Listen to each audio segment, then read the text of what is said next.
ত্রিপুরা প্রদেশ কংগ্রেসের মাইনরিটি ডিপার্টমেন্টের গুরুত্বপূর্ণ বৈঠক অনুষ্ঠিত হয় বৃহস্পতিবার।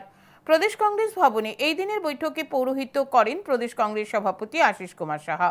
উপস্থিত ছিলেন বিধায়ক সুদীপ রায় বর্মন, মাইনরিটি ডিপার্টমেন্টের সভাপতি রুহুল আলম সহ অন্যান্যরা। এই দিনের বৈঠক থেকে সিদ্ধান্ত গ্রহণ করা হয় ওয়াকফ বিলের বিরুদ্ধে জাতীয় কংগ্রেসের কর্মসূচির অঙ্গ হিসেবে রাজ্য বিক্ষোভ কর্মসূচি পালন করা হবে। প্রদেশ কংগ্রেস সভাপতি আশিস কুমার সাহা ওয়াকফ বিলের তীব্র বিরোধিতা করেন।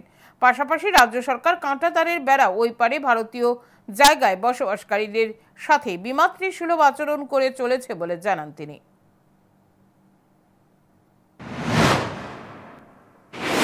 এই বিল কোনোভাবেই মেনে নেওয়া যায় না।